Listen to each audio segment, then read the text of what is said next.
If I could paint for you, I would paint for you. But my thing is words. Words. But the problem about words is that you may listen to them. And that would be a mistake. For all I am doing is painting with words. And the message that is being sent is nonverbal. Anything you write down in a notebook, take home to think about, forget it. For in fact, I'm not going to say anything that you don't know already. But the perplexing problem is that you don't know you know. Chung Tzu says, the fish trap exists because of the fish. Once you've gotten the fish, you can forget the trap. The rabbit snare exists because of the rabbit. Once you've gotten the rabbit, you can forget the snare. Words exist because of meaning. Once you've gotten the meaning, you can forget the words. You don't have to try. You don't even have to listen. We just have to be together. And it'll all happen. It will all happen.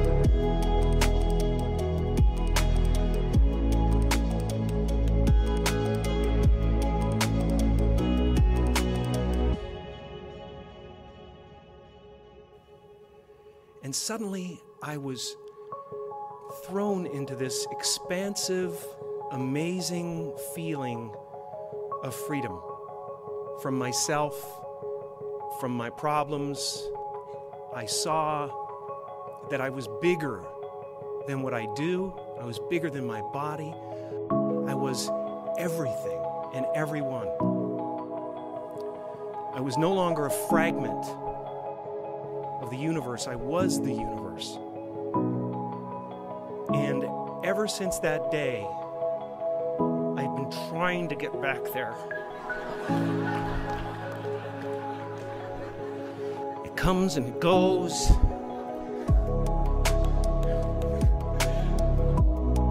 It's like riding a wave. Sometimes I'm on, sometimes I'm off. But at least I know where I want to go.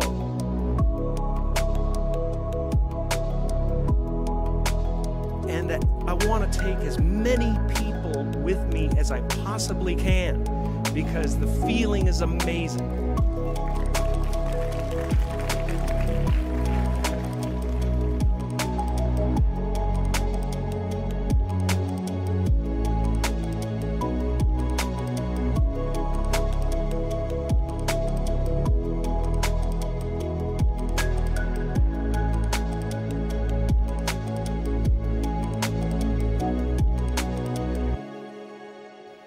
We took 3 hard days of labor, sweating, aching, but I had faith.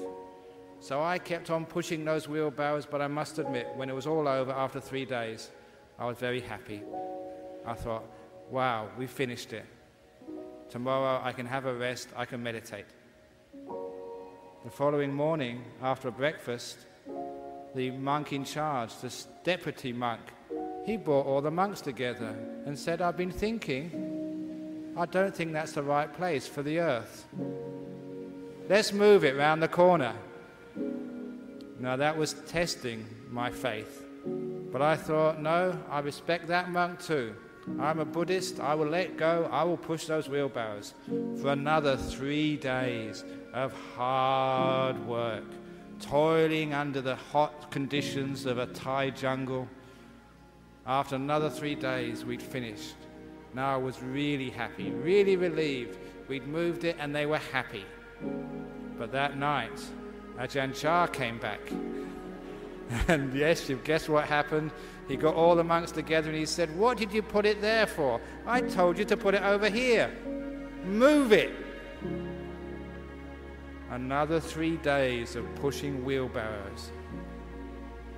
I didn't become a monk to push wheelbarrows. I didn't, put on the yellow robes to be exploited like this. We monks should form a union. We should stand up for our rights. Because the senior monks, they didn't push any wheelbarrows, they were just telling us what to do. So I got very upset. I got very angry. In fact, I started swearing in English so the Thais couldn't understand. They did understand, because they see my facial expressions. And one monk came up to me and he gave me a teaching which helped me for so many years. He said, pushing the wheelbarrow is easy. Thinking about it is the hard part. Pushing the wheelbarrow is easy. Thinking about it is the hard part. How true that was. As soon as I stopped complaining, as soon as I stopped thinking about it and just pushed that wheelbarrow was lighter. And there was no suffering anymore. It was the thinking which caused me the suffering. Whatever test you have in life, stop thinking about it so much. Just do it.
Now, how much in your life do you think too much?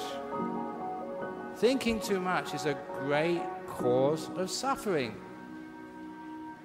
There's so many things in life you just have to do, so stop complaining.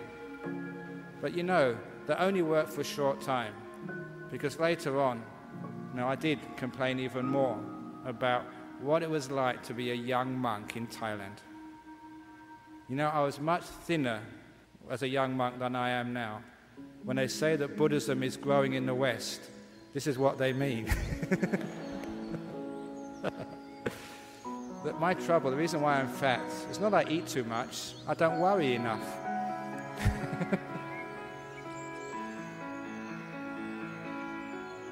But no, when I was a young monk, I was so thin. And one of the reasons was, whenever we got any food, it was given to the senior monks first. They took their share and they passed it down the line of monks according to seniority. So by the time it came to me, there was only the remains left, what everyone else didn't want. I thought that was so unfair. Because after all those senior monks, they were probably already enlightened. They didn't need nice food. It was me who needed the nice food.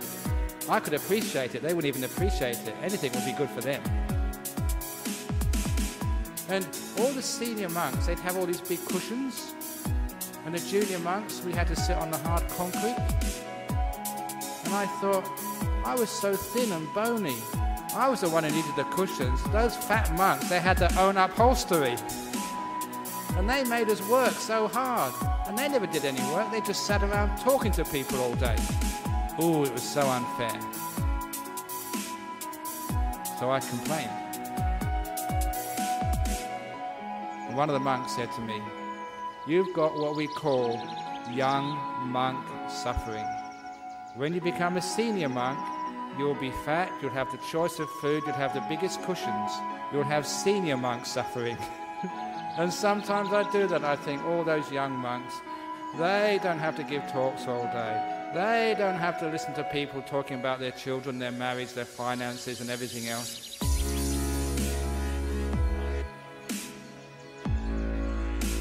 I became a monk to get rid of all that stuff.